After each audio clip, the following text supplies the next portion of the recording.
Buenos días, buenas tardes o buenas noches, chicos. Soy Igner Román, estudiante de medicina, y el día de hoy les voy a estar enseñando sobre semiología cardiovascular.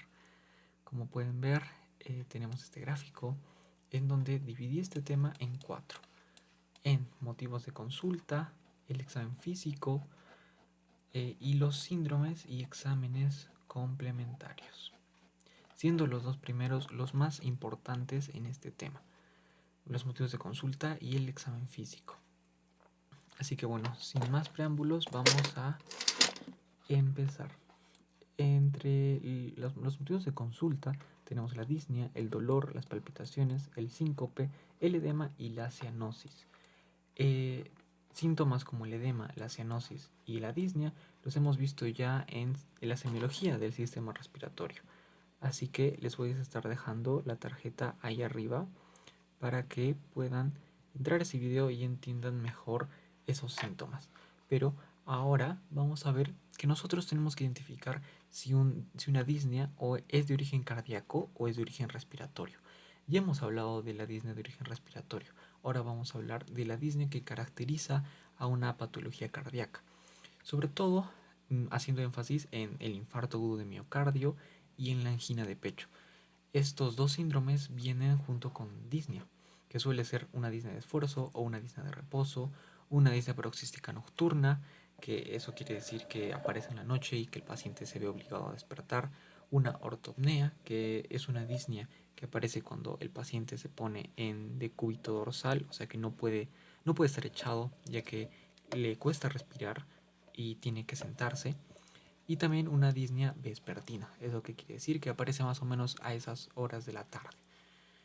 Y también puede ser de origen respiratorio. También hay una disnea de origen respiratorio, en donde tenemos la platipnea y la disnea al despertar. ¿Esto qué quiere decir? La platipnea es esa disnea que tiene el paciente en el momento en que se pone de pie. O sea, está sentado y cuando se pone de pie le llega la disnea. Mientras que la disnea del despertar es esa disnea que aparece al momento de despertar. También tenemos lo que se conoce como trepopnea, que puede ser tanto cardíaco como respiratorio, así que en esta ocasión no tiene valor diferencial. Pero el concepto de trepopnea está en la semiología respiratoria. Tenemos también el dolor, que nosotros tenemos sobre todo el dolor torácico, que es el que más caracteriza a los síndromes cardíacos, así que vamos a hablar de él. Las causas del dolor torácico son variadas, o sea, pueden ser cardíacas o no cardíacas. Porque te duele el pecho no quiere decir que algo esté mal con tu corazón, porque las cardíacas pueden ser isquémicas o no isquémicas, y entre ellas pues tenemos la embolia coronaria, la aterosclerosis, una estenosis, pericarditis, miocardiopatías, etcétera, etcétera, etcétera. Mientras que en las no cardíacas tenemos muchas: ansiedad, costocondritis, una neuralgia intercostal, una hernia hiatal, pancreatitis, una úlcera péptica, un esófago de Barrett, etcétera. Entonces, un dolor torácico no es sinónimo de enfermedad cardíaca. Para eso tenemos que identificar este dolor, porque sobre todo el dolor torácico suele ser un dolor opresivo o un dolor sordo. Mientras que, por ejemplo, en una neuralgia suele ser un ardor, en una hernia, en una úlcera suele ser un dolor urente. Así que tenemos que estudiar ese dolor. Por eso nosotros lo hemos dividido en tres: angina de pecho estable, angina de pecho inestable y dolor por infarto agudo de miocardio. En el caso de una angina de pecho estable, nosotros tenemos que saber que es simplemente un dolor torácico nacido de la isquemia del miocardio, donde por una obstrucción, digamos, ese miocardio no está recibiendo la suficiente nutrición y está empezando a morir, está empezando a sufrir isquemia, pero no está llegando a ser necrosis. Eso es la angina de pecho estable, perdón. Y tiene diferentes características. Por ejemplo, suele ser una intensidad variable, ¿no? Esto depende del paciente. Si es un paciente que responde bastante bien al dolor, pues esta angina no le va a doler mucho. O si es una persona muy sensible, le puede doler bastante. La localización suele ser retroesternal, pero sobre todo lo que yo me quiero quedar de la angina de pecho es que es opresivo, eh, y de que suele calmar al reposo. Eso es lo más importante. La angina de pecho estable es un dolor opresivo de intensidad variable que suele atenuarse con el reposo o con nitritos, o sea, con vasodilatadores. Y también suele desencadenarse por esfuerzos físicos, emociones o el frío intenso. Esas son las principales características de una angina de pecho estable, ya que en el caso de la angina de pecho inestable hay una diferencia. ¿Por qué? Porque en la angina de pecho inestable, esta no va a calmar con el reposo y va a aparecer durante el esfuerzo. Sí, cumple casi las mismas características. Suele ser también rotacional, opresivo, la intensidad suele variar también, pero el angina de pecho inestable no va a calmar con el reposo ni con los nitritos. Entonces es un dolor un poquito más grave.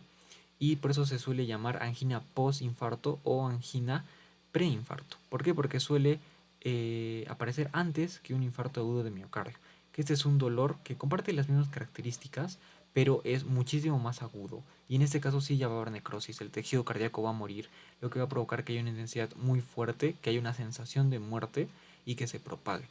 Es muy común de que haya pacientes que dicen que sienten dolor en el brazo izquierdo al momento de sentir un infarto, se puede irradiar al cuello, se puede irradiar a la mandíbula, pero sigue teniendo las características de opresivo y tampoco va a atenuarse con el reposo ni con nitritos. Pero el infarto agudo de miocardio va a estar acompañado de náuseas, vómitos. Vamos a ver ese paciente que está pálido, que su piel está muy fría, que está sudando. Y el tiempo y la intensidad es mucho mayor que estos dos. Esas son las características del dolor que tenemos que identificar. También tenemos las palpitaciones, que es algo que creo que todos hemos sentido, ya que es simplemente la percepción de la actividad del corazón, de las palpitaciones del corazón. Y esto puede ser tanto fisiológico como patológico. ¿Por qué? Porque muchas veces sentimos a nuestro corazón latir, pero puede ser porque estamos emocionados, puede ser porque nos hemos asustado, puede ser porque estamos echados. Entonces no implica patología, por eso es un síntoma poco sensible. Pero algunas veces se puede dar por un aumento en la frecuencia o en un trastorno del ritmo. Por eso también las palpitaciones se dan en arritmias. Las principales causas, cuando es patológico, se suele dar en fibrilación, taquicardia, extrasístoles, que todo esto es sinónimo de arritmias. Entonces, las palpitaciones pueden venir de las arritmias. Así que cuando viene un paciente con palpitaciones, nosotros tenemos que determinar si esas palpitaciones son por una causa cardíaca. O sea, no de que haya habido algo detrás. Tiene que ser, y obviamente tiene que ser acompañado con otros síntomas, ¿no? Con un dolor torácico, a la hora del examen físico vamos a ver diferentes cosas, etcétera, etcétera. Pero las palpitaciones como tal no son sinónimo de enfermedad. Ahora tenemos el síncope, que el síncope simplemente es una pérdida brusca y transitoria de la conciencia por déficit de flujo cerebral corporal. O sea, eso quiere decir que a nuestro cerebro no le llegó suficiente sangre y por eso se desmayó el paciente. Y esto suele venir después de una lipotimia. Una lipotimia es lo mismo, pero de que no va a llegar a la pérdida de conciencia. De que el paciente va a ser un poco letárgico, tal, pero después de eso va a llegar el síncope donde se desmaya, se termina de desmayar. Y esto suele, como hemos dicho, suele pasar porque hay un déficit de flujo en el cerebro. Y esto puede ser en una caída de la tensión arterial media, ¿no? En una hipotensión, por ejemplo, de que eso se puede ver como vamos a ver diferentes situaciones ahora. Tenemos la clasificación etiológica, que la etiología son las causas, de que hay un síncope cardíaco, que es el que nos interesa, suele ser por causas eléctricas y por causas mecánicas. ¿Eso qué quiere decir? Una causa eléctrica, una arritmia, por ejemplo, en donde no hay una correcta pulsación y la sangre no termina de llegar o llega de forma errónea, lo que provoca el desmayo, o de formas mecánicas, una valvulopatía, una miocardia, una hipertensión pulmonar, que también lo mismo, van a provocar que no llegue el flujo de una forma correcta al cerebro. Una valvulopatía, por ejemplo, o va a ser, si es una insuficiencia, va a hacer que la sangre regrese, o si es una estenosis, va a impedir que la sangre avance, lo que va a provocar de que no llegue un buen flujo al cerebro, lo que va a provocar el síncope. Pero también tenemos otros, el síncope ortostático y el síncope reflejo. El ortostático es el que viene por hipotensión ortostática. O sea, eso quiere decir de que un paciente se pone de pie después de echarse y muchas veces nosotros nos ponemos de pie muy rápido y nos mareamos. Esos pacientes no, estos pacientes sufren una hipotensión, o sea, se les baja la presión por hacer ese movimiento, lo que puede causar un síncope. Mientras que el síncope reflejo es aquel que viene, por ejemplo, por el consumo de vasodilatadores. Tenemos también el edema, que también tenemos otros tipos de edema pulmonar, el anasarca, el edema generalizado, el edema renal. Pero aquí nos interesa el edema cardiogénico. ¿Cómo reconocemos el edema cardiogénico? Viene sobre todo cuando hay una insuficiencia cardíaca congestiva, o sea, una insuficiencia cardíaca global de ambos lados del corazón. Suele verse en miembros inferiores y en los genitales, puede alcanzar la pared abdominal. ¿Por qué? Porque este edema está influenciado por la gravedad. O sea, si el paciente está en decúbito dorsal, se va a ir hacia la zona lumbar y así. Este edema suele disminuir por la mañana, al contrario que el edema renal. El edema renal aparece por la mañana y va disminuyendo durante el día, mientras que el edema cardiogénico disminuye en la mañana y va apareciendo durante el día. Aparte del edema cardiogénico puede venir junto con un frío en las extremidades y con una cianosis periférica, y obviamente es todo lo contrario al renal, ya que el edema cardiogénico va a ser rebelde a diuréticos. También tenemos la cianosis como último motivo de consulta del sistema cardíaco, en donde tenemos una cianosis central y una cianosis periférica. La cianosis central es la generalizada, o sea, que aparece en todas las zonas donde podría aparecer la cianosis, en los labios, en las orejas, en los pulpejos de los dedos, etc. Mientras que la periférica es aquella que está localizada, o sea, que está en una sola zona, sobre todo en los pulpejos. Una cianosis central es aquella que aparece por cardiopatías congestivas, con shunt. Eso sobre todo se da en anomalías del desarrollo cardíaco, en una comunicación interauricular, en una tetralogía de Fallot, que eso lo hemos visto en patología cardíaca. Aquí también podemos reconocer que esta cianosis no se va a atenuar con la elevación de miembros ni por la acción de gravedad, o sea, al elevar las piernas no va a desaparecer esa cianosis, como se ve en el caso de varices, por ejemplo, y no va a desaparecer por el aumento de temperatura ni por la mejora en la inhalación de de oxígeno. Esa es la cianosis central. Mientras que la periférica suele darse por obstrucciones arteriales o venosas, o sea, por unas varices, por ejemplo, que, que puede ser localizada, fría y mejora con el calor y también mejora por por la acción de la gravedad. O sea, es por así decirlo poco contrario, ¿no? Son antagonistas, central-periférica. Una se da por cardiopatías, mientras que otra se da por obstrucciones arteriales o venosas. También tenemos la cianosis mixta, que es una combinación de las dos y suele aparecer en la insuficiencia cardíaca, más o menos. Y también tenemos la cianosis diferencial, que es también, por así decirlo, una cianosis mixta, porque es una cianosis central, pero que no está generalizada. Y eso se suele dar en un conducto arterioso persistente. Y esa también es una patología congénita, que también lo vamos a ver tanto en embriología como en patología. Ahora vamos a entrar en el examen físico. El examen físico lo vamos a dividir en el examen general, el pulso arterial, la tensión arterial, la presión venosa, el pulso venoso y el examen de tórax. Y este examen de tórax lo vamos a dividir en el clásico inspección, palpación, percusión, auscultación. Así que bueno, este examen físico es uno de los más largos que tenemos en la semiología, así que vamos a verlo con bastante detenimiento, pero al mismo tiempo rapidez, para que no se nos haga muy largo y sea solo un repaso. En el examen general nosotros tenemos que, como su nombre dice, ver en general a nuestro paciente, ver qué cosas extrañas podemos observar. Por ejemplo, podemos observar si tiene una ortopnea, el signo del almohadón. O sea, si nosotros vamos a la visita y vemos que el paciente tiene 3 almohadones en la espalda, le preguntamos por qué. Y dice, no, es que no puedo respirar cuando me echo. Entonces, ahí ya sabemos. O también tenemos la plegaria maometana, que no pude poner una imagen, pero es simplemente como una persona rezando. O sea, como un japonés que se está disculpando, pero no solo encorvándose, sino también tirándose al suelo. Eso es una plegaria momentánea, pueden buscar la imagen en internet, que se suele dar en el derrame pericárdico, ya que cuando se pone en esa posición favorece que el derrame vaya hacia adelante, entonces dejando el corazón con más espacio para latir y que los síntomas no sean tan costosos. Tenemos que fijarnos en el hábito constitucional, ya que mediante este hábito podemos encontrar que nuestro paciente puede ser propenso a diferentes patologías. Por ejemplo, si es una persona brevilínea, o sea que es una persona un poquito bajita, un poquito anchita, con un cuello un poco angosto, entonces es más propenso a sufrir hipertensión arterial, diabetes, coronaropatías, como una persona gordita. Mientras que una persona alta, delgada, con el cuello largo, que le cuesta ganar grasa y músculo, una persona longilínea, suele sufrir hipotensión, taquicardias paroxísticas, mientras que una persona con un hábito característico llamado el hábito de Marfan, que es una persona también longilínea, muy alta, con dedos muy largos y otras características, suele sufrir un aneurisma disecante de aorta. ¿Por qué? Porque en general el síndrome de Marfan, la enfermedad de Marfan, es una debilidad en la pared de la aorta. Pero eso lo vamos a ver en otros cursos y en otros temas. También tenemos que fijarnos en su peso.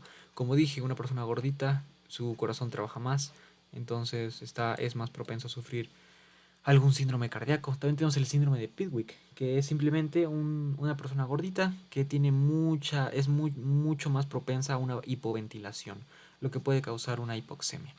Tenemos que fijarnos en la coloración de su piel, si hay palidez, cianosis o ictericia, que eso podría indicarnos diferentes patologías. Tenemos que ver si tiene fiebre, porque nos podría indicar una endocarditis o un infarto, un síndrome postinfarto de Dressler, que es simplemente una pericarditis después de un infarto. Tenemos que ver su cabeza, ¿no? Si tiene el signo de Musset, que es simplemente cuando mueve la cabeza al ritmo del pulso arterial, porque hay una insuficiencia aórtica, hay una insuficiencia valvular, que eso también se da junto con el baile arterial y casi siempre con el pulso de Corrigan, que eso lo vamos a ver más adelante en el pulso arterial. Podemos ver si hay centeslasmas, petequias. En el cuello podemos estudiar el pulso arterial y la presión venosa, y en las extremidades podemos ver diferentes cosas que pueden venir, sobre todo por enfermedades de los vasos, ¿no? Un trastorno trófico, un cambio de color, etc. Ahora, lo que más nos interesa, el examen real, ya que el examen general es simplemente una vista rápida a nuestro paciente donde podemos sacar pequeñas conclusiones, pero no podemos asegurar nada todavía, a menos que entremos al examen físico real.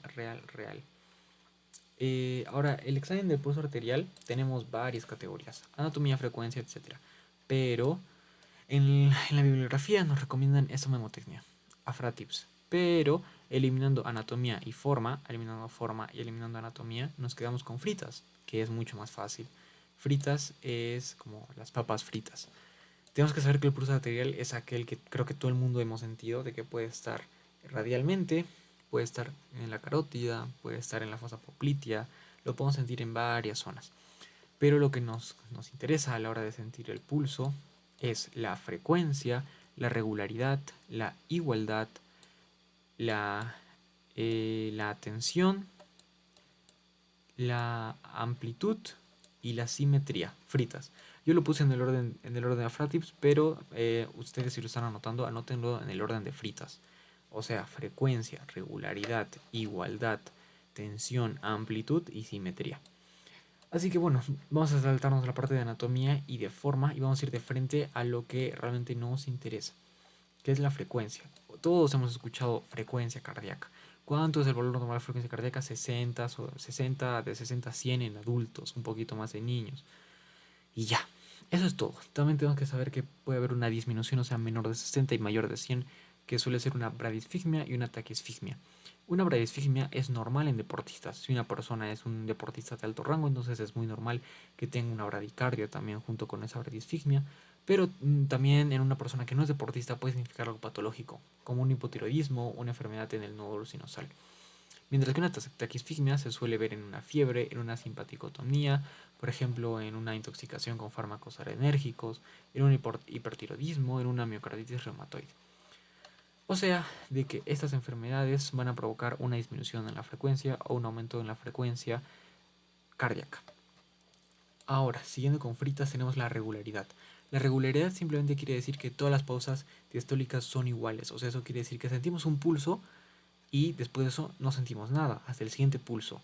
Y ese espacio donde no sentimos nada tiene que ser igual en todos los pulsos, porque si no es igual, se llama que es un pulso irregular. Y eso suele darse en arritmias. Creo que es obvio, ¿no? Una arritmia, pulso irregular, creo que no hay mucho que pensar.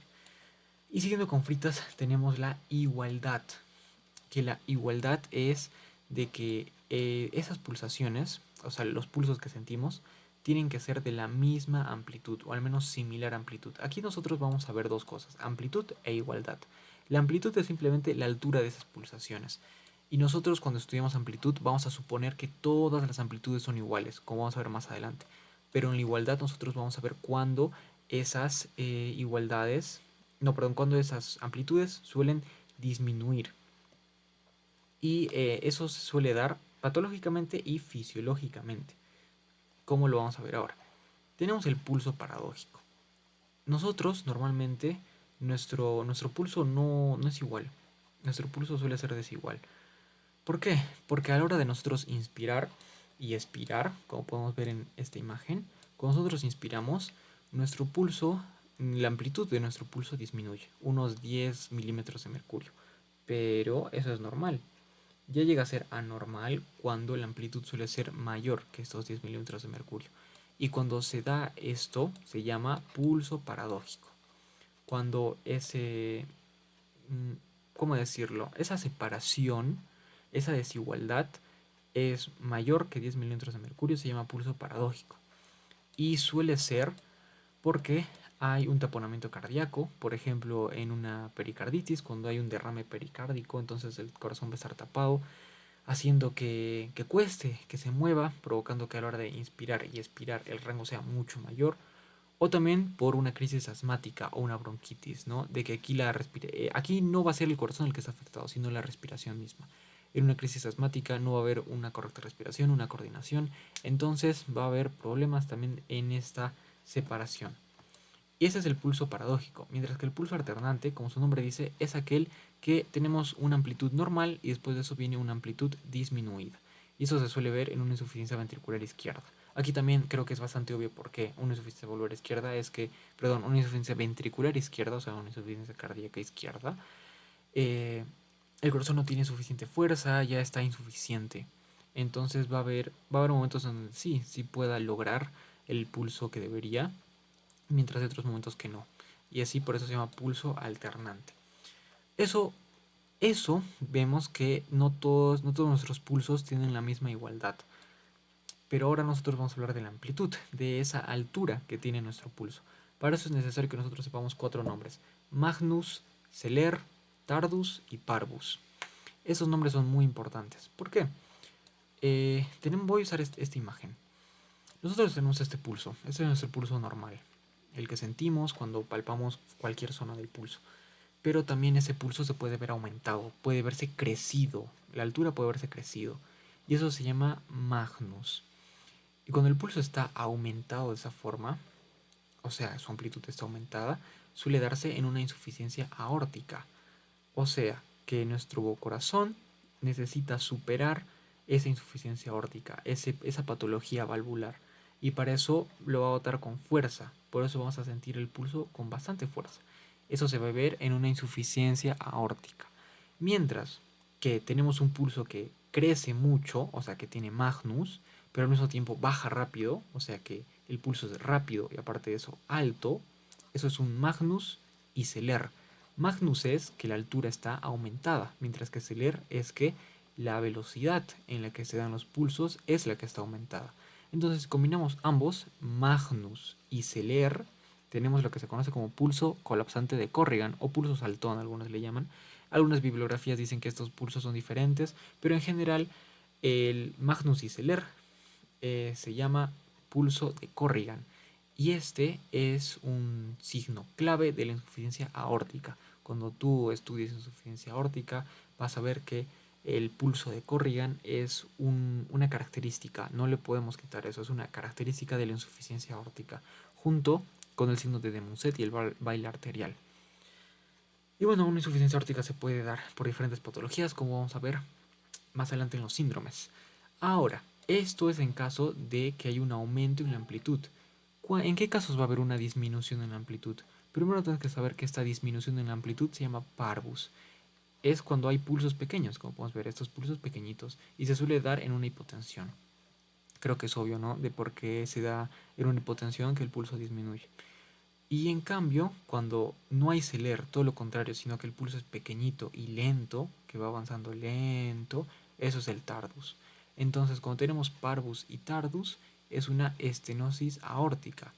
O sea, si el pulso es amplio y rápido, es una insuficiencia aórtica. Pero si es lento y pequeño, es una estenosis aórtica.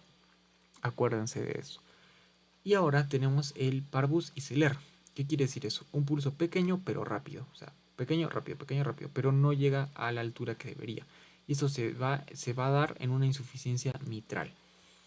Y bueno, esa es la amplitud, solo tenemos que acordarnos de estos casos. Magnus, Magnus y Celer, Parvus, Parvus y Tardus y Parvus y Celer. Nada más. Aquí en el POSIT les dejo sus conceptos un poquito más amplios. El Canva va a estar en la descripción. Y bueno, finalmente ya hemos visto la amplitud de Fritas, así que nos falta la S de simetría. ¿Qué quiere decir esto? Es de que nosotros tenemos que revisar dos arterias homónimas. Eso quiere decir las dos carótidas, los dos pulsos radiales, los dos pulsos popliteos y tienen que tener las mismas características. Si hay alguna alteración, entonces eso quiere decir que hay un problema en esa zona. No sé, si digamos en el pulso popliteo sentimos que está disminuyendo en el lado derecho, entonces podemos pensar, no sé, en un aneurisma, aterosclerosis, algún trombo, algo así. Bueno, hemos terminado con lo que es el pulso arterial. Ahora vamos a seguir con la tensión arterial. Posiblemente este es el examen o la maniobra más conocida del examen cardíaco. Es clásico de te voy a tomar la tensión, te voy a tomar la presión. Pero para eso necesitamos saber que la presión y la tensión son diferentes. La presión es la fuerza con la que la sangre empuja o golpea las paredes de los vasos, mientras que la tensión arterial es la fuerza contraria, o sea, es la fuerza que los vasos ponen para evitar eh, ser rotos, por así decirlo. Entonces, mientras que la presión empuja la pared del vaso, la tensión evita de que sea muy excesiva ese empuje. Eso es una ley de Newton, ¿no? Toda fuerza tiene una reacción contraria. Así que nosotros eh, tenemos que ver la técnica del examen, que como dije es un examen clásico, clásico de clásicos, que es el método auscultatorio y palpatorio de Korotkov. Aquí no me voy a detener mucho en hablar de cómo se hace, ya que esto es más práctico, de que pones la banda, tienes que tomar el pulso, presionas el globito. Eso es mucho más práctico, cosa que vamos a tocar en otro video. Aquí lo que por ahora a nosotros nos interesa es la teoría, pero si quieren que haga un video de examen físico práctico cardíaco, me lo pueden dejar en los comentarios y yo lo hago con mucho gusto. Aquí nosotros tenemos que conocer la escala de Korotkov. ¿Qué es la escala de Korotkov? Es simplemente una escala de ruidos, de 5 ruidos o 4 ruidos, depende de la bibliografía, entre 4 o 5 ruidos, que cada ruido tiene sus características. Aquí nosotros no podemos escuchar todos los ruidos, pero sí podemos escuchar dos, que son los que nos va a indicar la presión. Puedes escuchar el primer ruido. Cuando tú tomas presión, el primer ruido que escuches, el valor que muestra el relojito es el de la presión sistólica. Mientras que cuando desaparecen todos los ruidos, el último ruido, el valor que dio el relojito, es la presión diastólica. Esto es muy importante, ya que aquí ya tenemos, gracias a la escala de Korotkov, tenemos ya esos dos ruidos que nos van a dar las dos presiones que queremos. Ojo, no confundir estos ruidos con los ruidos cardíacos, ya que los ruidos cardíacos también suelen ser dos los que vamos a escuchar, pero son algo completamente diferente, así que no se confundan. El primer ruido del Korotkov que escuchamos al tomar la presión arterial es la presión sistólica y la desaparición, la ausencia de ruidos, es la presión diastólica. Entonces, sabiendo esto, nosotros tenemos que hablar de algo muy clásico también, que es los valores normales de la tensión arterial, que suele ser alrededor de B120/80 milímetros de mercurio. Esto es un valor universal. En Estados Unidos se considera ya hipertensión a partir de 130, o sea, de que haya una presión sistólica mayor a 130, y en Europa se considera mayor que 140. Pero alrededor de ese rango más o menos. Nosotros tenemos que saber que hay una prehipertensión, una hipertensión fase 1, una hipertensión fase 2, pero lo que nos interesa a nosotros es de que sí, sabemos lo que es una hipertensión. La hipertensión es pues que la sangre está empujando con mucha fuerza los vasos y las arterias más pequeñas sufren, por eso, por ejemplo, hay una insuficiencia renal, etcétera, etcétera, etcétera. Pero a nosotros lo que más nos interesa es la semiología. ¿Por qué? Porque muchas veces no vamos a encontrar que toda la presión esté aumentada, o sea, no sé, 130/90.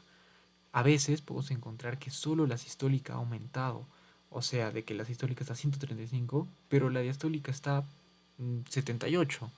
Entonces, solo aumentó la sistólica. ¿Cuándo pasa eso? En una aterosclerosis. ¿Por qué? Porque los vasos, por la grasa que está en esos vasos, se ha visto aumentada, se ha visto esclerosada.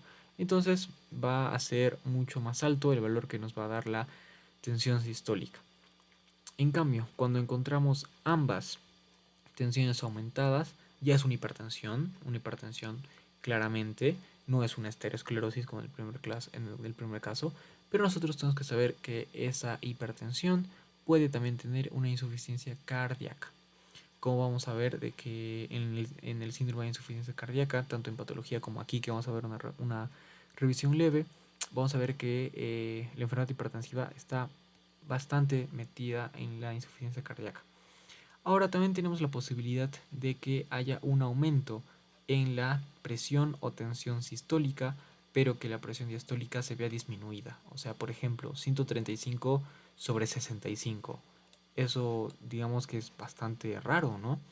Y esto se suele ver en una insuficiencia aórtica, o sea, en una insuficiencia valvular. Entonces ya tenemos tres cosas que acordarnos en la insuficiencia aórtica. Corrigan de Muset y incremento de la tensión sistólica con descenso de la tensión diastólica. Esta insuficiencia valvular tiene muchos parámetros al examen físico que podamos revisar. Y al mismo momento que hay hipertensión, también hay hipotensión, que tenemos la arterial normal y la arterial ortostática. La hipotensión arterial es simplemente aquella que su tensión sistólica es menor que 110 y suele verse en el shock, por ejemplo, mientras que una hipotensión arterial ortostática, como dije, es de que el paciente se pone de pie y va a sufrir, se le baja la presión, alrededor de 20 mililitros de mercurio. Y eso puede ser por varices, por el uso de antihipertensivos y por denervación simpática. Ahora vamos a hablar de el estudio de las venas, la presión venosa y el pulso venoso. Bueno, continuando, vamos a tener la presión venosa y el pulso venoso. Estos, como su nombre dice, son dos exámenes que van a enfocarse al estudio del sistema venoso. La presión venosa es un examen complicado. Al momento de leerlo a mí se me pareció bastante complicado, pero lo resumí para que ustedes lo puedan entender perfectamente. Para que nosotros entendamos la técnica de este examen, tenemos que saber cómo se realiza este examen. Este examen se va a realizar colocando al paciente en decúbito dorsal, tal cual muestra esta imagen. Entonces, el paciente va a estar echado y nosotros tenemos que ubicar dos líneas. Tenemos que ubicar el plano de Lewis y el eje filostático de Burge. El plano de Lewis va a ser aquel que son dos líneas rectas, completamente rectas. El plano de Lewis va a ser aquel que va a pasar por el ángulo con el ángulo de Lewis, tal cual, o sea, por la escotadura supraesternal, por este ángulo. Mientras que el eje fibroblástico de Burge va a pasar aproximadamente por donde está la aurícula derecha del corazón. Entonces, como pueden ver, nosotros aquí tenemos un rango que es aproximadamente de 8 a 12 centímetros de agua. Y nosotros tenemos que ver ese pulso, el pulso venoso, tenemos que verlo. Para eso tenemos que tener buena vista, ¿no? Y también como el paciente va a estar en decúbito, a veces sí se va a poder ver.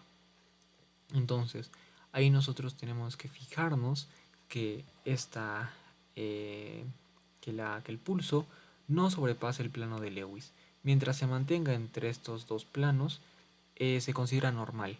Pero si logra sobrepasar el plano de Lewis, entonces ahí ya se considera patológico. Y vamos a hablar de estas modificaciones. De lo que dije, cuando sobrepasa el plano de Lewis es lo que se da una hipertensión venosa, que se da por ejemplo en el ejercicio, en un shock de origen central o una hipervolemia. Mientras que una presión venosa disminuida, o sea que no llega al rango normal, suele darse por un shock de origen periférico, pero también por una hipovolemia. Y esta hipertensión venosa nos puede traer algunos problemas. La ingurgitación. La ingurgitación puede ser de varios tipos y de varias causas. Vamos a hablar de tres: la ingurgitación bilateral sin latidos, la ingurgitación de la yugular izquierda y la ingurgitación bilateral con latidos visibles. Cuando ves que hay una ingurgitación, o sea que hay una distensión de la vena, de la yugular sobre todo, pero no hay latidos, se puede considerar una obstrucción por compresión. O sea, de que esa vena está siendo comprimida por tejidos adyacentes, ¿no? Por ejemplo, no sé, un tumor en la tiroides, ponte. Una ingurgitación de la yugular izquierda, o sea que solo la yugular izquierda va a ser comprimida, se va a dar por patologías en el callado aórtico, que puede ser por aneurismas o una hipertensión arterial. Mientras que una ingurgitación bilateral, o sea que ambas venas van a estar distendidas y ambas van a presentar latidos, se suele dar por una hipertensión venosa, por una insuficiencia cardíaca congestiva o global. Entonces, si hay ingurgitación, puede ser por compresión o por insuficiencia cardíaca. Ahora, el pulso venoso. El pulso venoso es otro examen interesante, curioso, raro de ver, pero que se estudia bastante. El pulso venoso tenemos que saber que solo es visible en el cuello, no podemos palparlo. No es como las arterias que las palpas y sientes el pulso, no. En el caso de las venas, estas se colapsan, entonces no puedes sentir el pulso. Nosotros tenemos que saber que para estudiar el pulso venoso nosotros recurrimos al yugulograma, que es esto, esta imagen de aquí. Aquí nosotros podemos ver las diferentes ondas y los diferentes descensos que tienen su significado a la hora de presentarse. La onda A es aquella que se va a presentar con el fin de la sístole, o sea, con el inicio de la no, perdón, con el fin de la diástole, o sea, con el inicio de la sístole de la aurícula derecha. O sea, la aurícula derecha está llena de sangre, se contrae y manda la sangre hacia el ventrículo. Ahí se da la onda A, mientras que la onda C se va a dar por un abombamiento de la tricúspide por la sístole ventricular. O sea, cuando el ventrículo se llena, va a haber el cierre de la válvula va a provocar que haya esa onda. Y después de la onda C va a haber un descenso X que se va a dar por la relajación auricular. O sea, la aurícula ya botó absolutamente toda la sangre que tenía. Entonces ahora se va a relajar para recibir nueva sangre. Y eso justamente se ve en la onda V, donde la sangre cae, llega a la aurícula y se llena. Y después tenemos el descenso Y, en donde nuevamente va a pasar el ciclo y la aurícula derecha va a vaciar su sangre al ventrículo derecho. Para entender esto, todos nosotros tenemos que entender la fisiología del corazón, el, el ritmo cardíaco, el ciclo cardíaco. Así que si quieren que haga un video sobre fisiología cardíaca, me pueden decir. Pero en general tenemos que saber ¿cómo se dice? El concepto de estas ondas y de estos descensos y en qué orden van.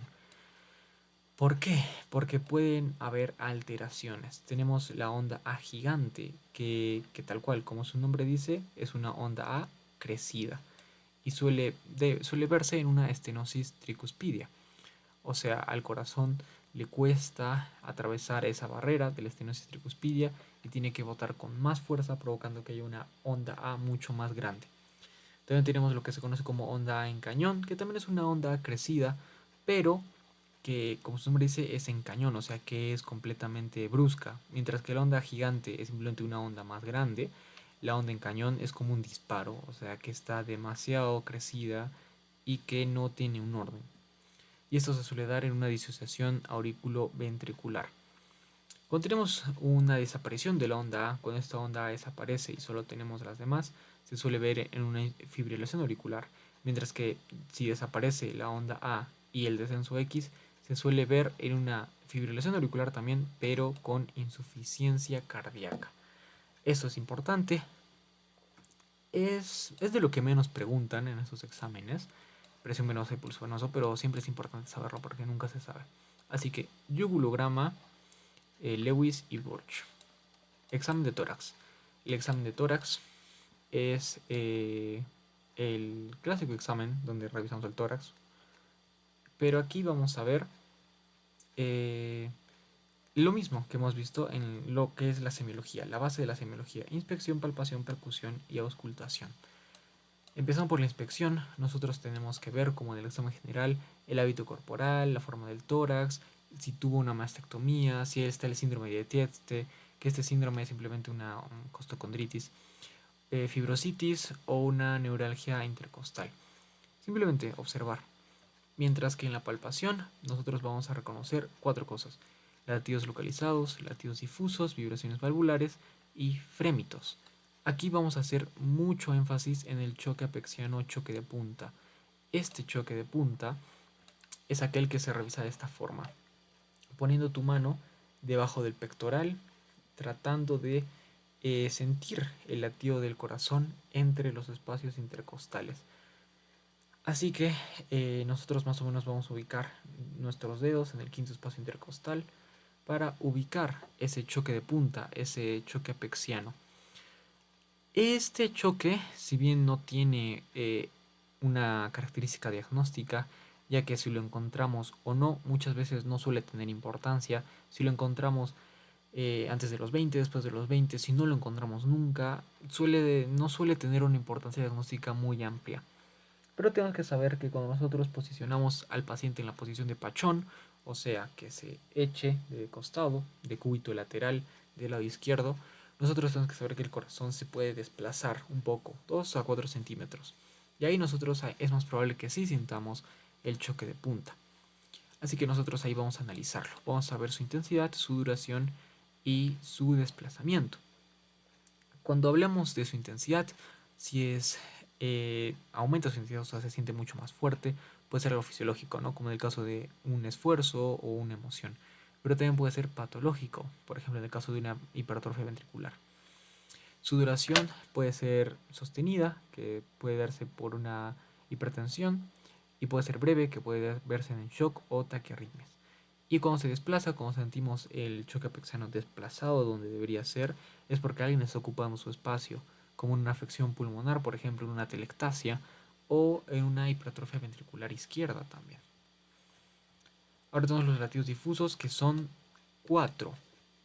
Estos 4 son esos latidos que vamos a sentirlos no solo en una zona, como el choque apexiano, sino los vamos a sentir más en todo el tórax, o sea, o en gran parte del tórax.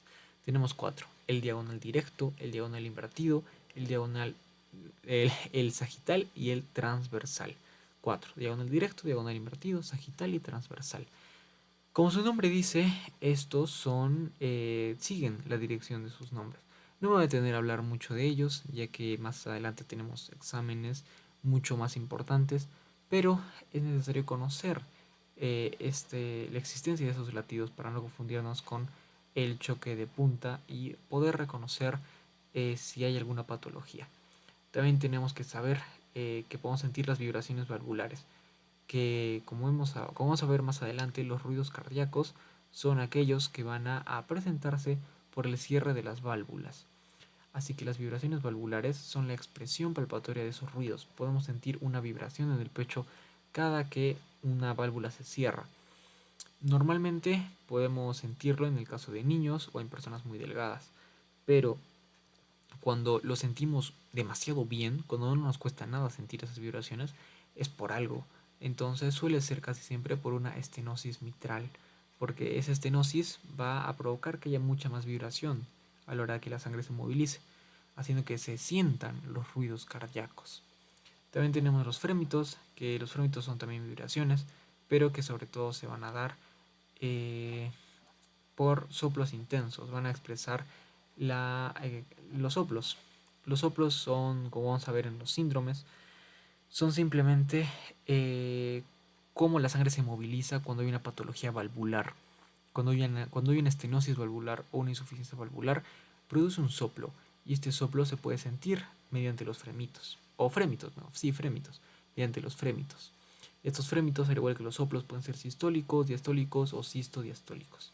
Esto lo vamos a entender mejor cuando estudiemos estos soplos cardíacos. Así que bueno, en palpación nos tenemos que quedar con las vibraciones valvulares, los frémitos y el choque de punta. Ahora vamos a ir a la percusión. En la percusión no hay mucho que ver, simplemente nosotros tenemos que saber que en el tórax casi todo el tórax suele ser sonoro, mientras que por ejemplo en la zona del hígado suele ser más mate. Nosotros tenemos que saber que el corazón también tiene una zona mate, que suele ser en el cuarto o quinto espacio intercostal izquierdo. O sea, más o menos en esta zona, si nosotros percutimos, entonces vamos a escuchar mate, vamos a escuchar un sonido un poco más disminuido, un poco más grueso que el sonoro.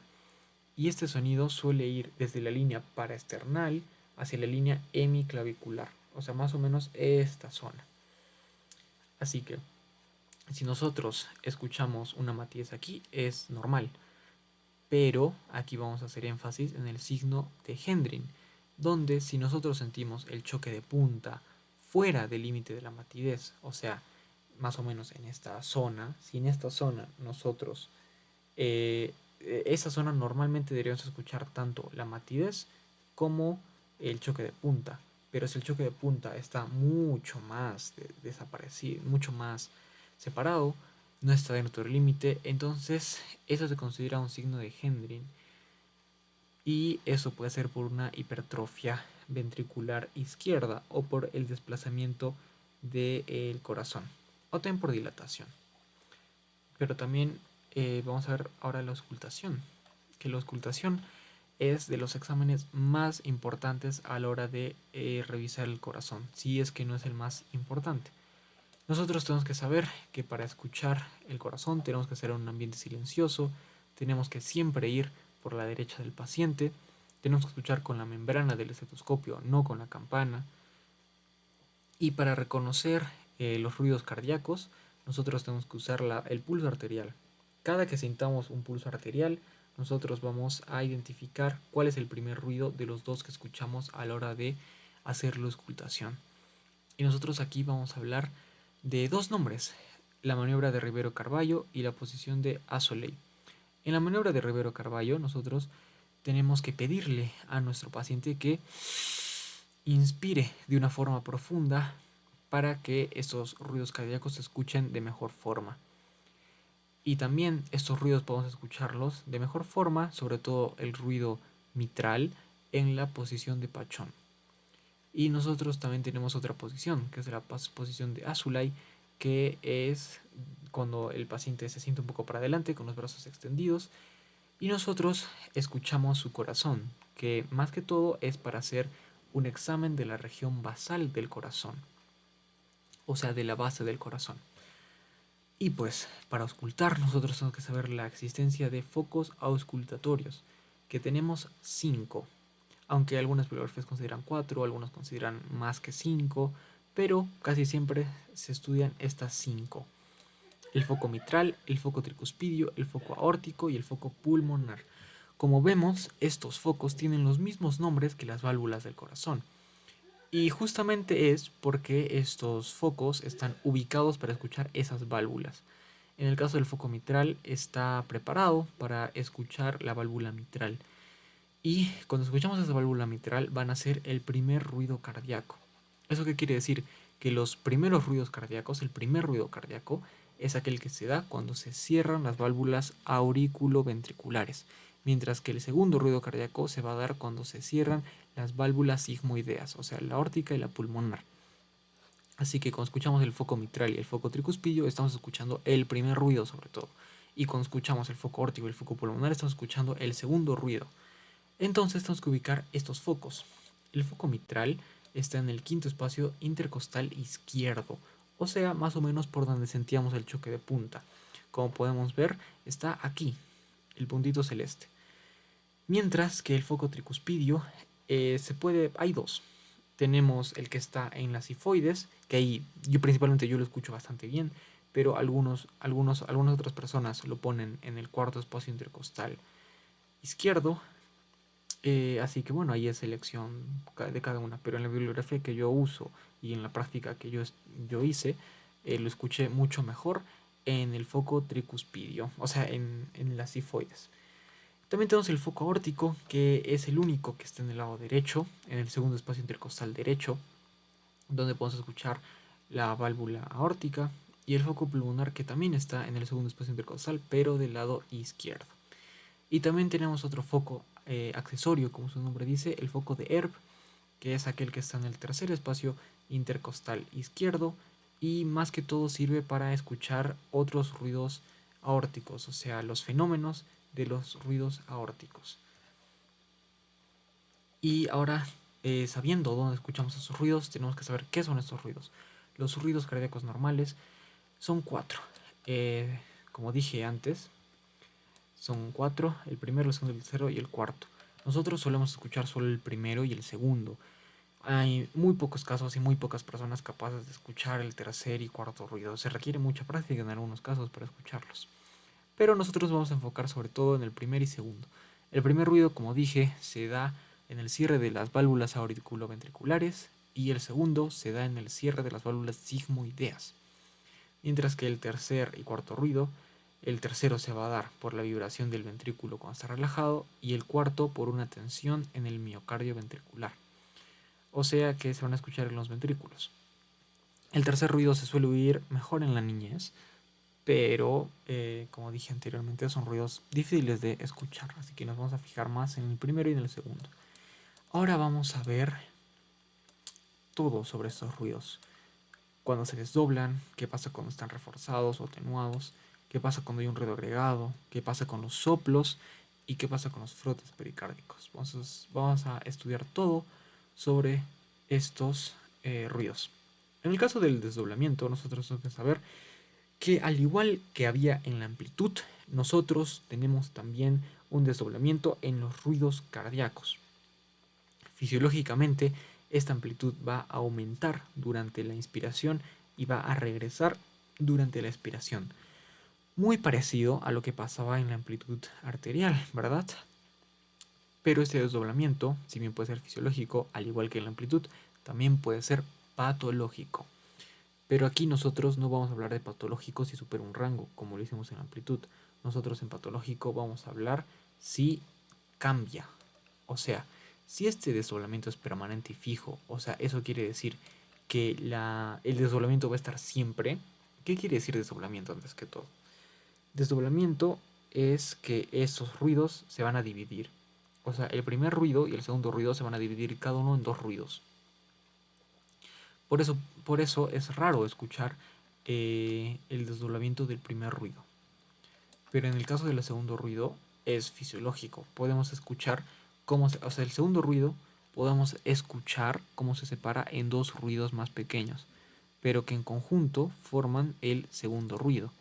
Y esto es notorio en la inspiración, porque en la inspiración nosotros vamos a ver que el desdoblamiento va a aumentar, entonces lo vamos a escuchar mejor. Y en la expiración ese desdoblamiento se va a disminuir. Eso es lo que suele pasar. Pero en el caso de que sea permanente y fijo, el, este desdoblamiento se va a mantener. O sea, va a estar separado todo el tiempo. No va a cambiar con la inspiración. Y eso se va a dar, por ejemplo, en una comunicación interauricular. Mientras que cuando tenemos un desdoblamiento permanente, pero no fijo, ¿eso qué quiere decir? Que el desdoblamiento va a persistir incluso en la expiración. O sea, cuando se debería unir ese desdoblamiento, va a mantenerse separado. Y esto se suele ver en un retorno venoso anómalo o en un bloqueo de rama derecha. Mientras que el desdoblamiento paradójico es aquel que hay una inversión del desdoblamiento. O sea, que en la inspiración el desdoblamiento se junta y en la expiración el desdoblamiento se separa. Y eso se suele ver en un bloqueo de rama izquierda. Esto es bastante complicado de entender. Aquí simplemente les muestro un resumen para acordarnos de los conceptos.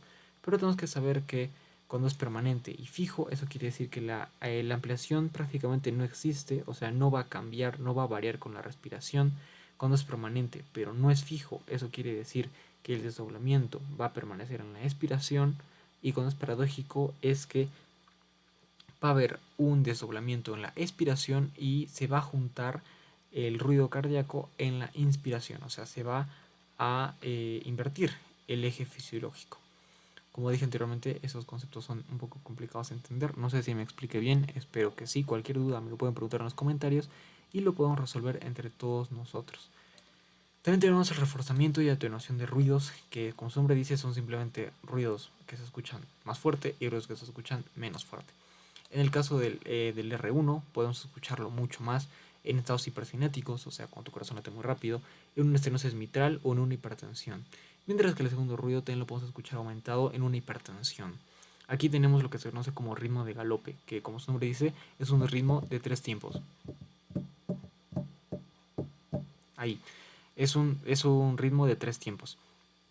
Que suele ser patológico y también pues indica estas patologías. O sea, la hipertensión arterial, hipertensión pulmonar.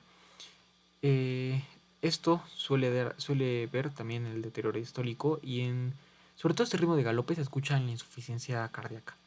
En la insuficiencia cardíaca sobre todo se escucha ese ritmo de 3 tiempos que no es el ruido, no es el tercer ruido cardíaco, sino es un ritmo de 3 tiempos, o sea, hay un ruido agregado.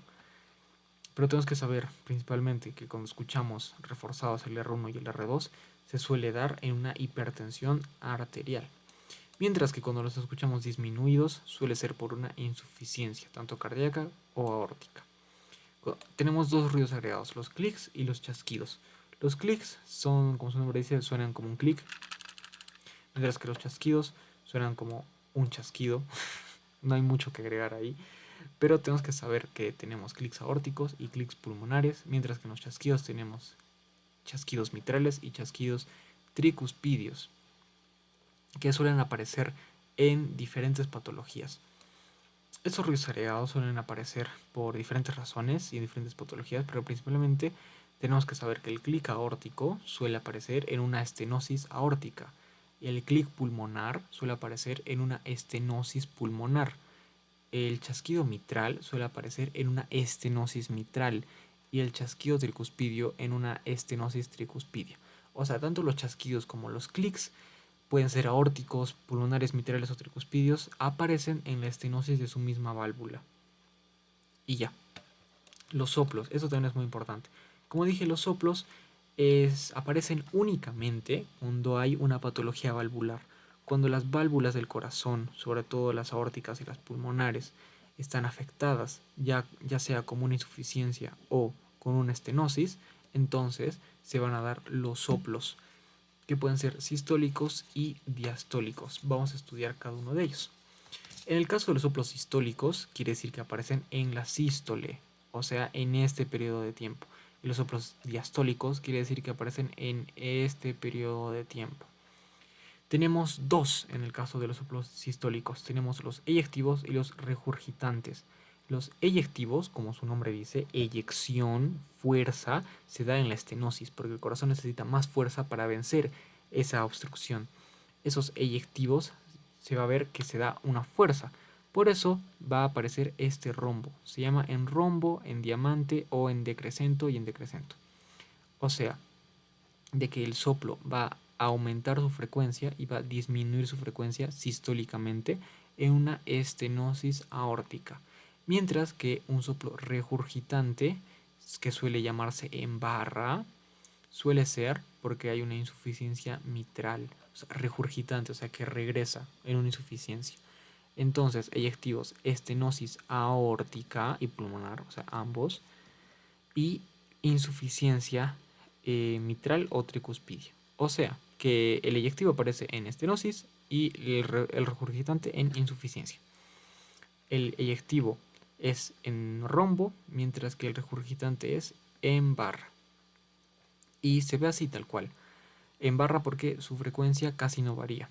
Después tenemos los diastólicos, que son aquellos que aparecen en la diástole, en donde tenemos los regurgitantes y los de llenado. Como dije anteriormente, los regurgitantes se dan en insuficiencia y estos regurgitantes tienen la característica de disminuir. Como ven aquí, puse un triángulo rectángulo y se puede ver aquí que la frecuencia primero es relativamente alta y va disminuyendo, va disminuyendo, va disminuyendo hasta que prácticamente desaparece. Eso se ve en una regurgitación aórtica o pulmonar, o sea, en una insuficiencia.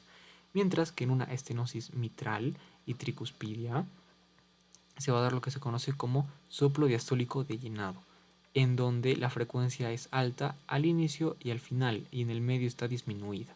O sea, alta, alta, alta, disminuye, disminuye, disminuye, va aumentando, va aumentando, va aumentando. Y eso se da en una estenosis mitral o tricuspidia. Los regurgitantes se dan en insuficiencia y los eyectivos y de llenado se dan en estenosis. Tenemos que recordar estas cuatro formas: rombo, barra, triángulo rectángulo y dos triángulos. Tenemos que entender estas formas para entender estos soplos. Pero nosotros tenemos que escuchar los frotes, finalmente. Los frotes es simplemente un crujir, que puede ser también sistólico o sistodiastólico y se da en caso de derrames pericárdicos. Cuando hay una pericarditis con derrame, hay un frote de este pericardio provocando que se escuche este frote pericárdico. Y bueno, chicos, esto sería todo por el tema de semiología del aparato cardiovascular. Cualquier duda lo pueden poner en los comentarios. Y el Canva les voy a dejar en la descripción para que vean los síndromes y los exámenes auxiliares. Y nos vemos en un próximo video.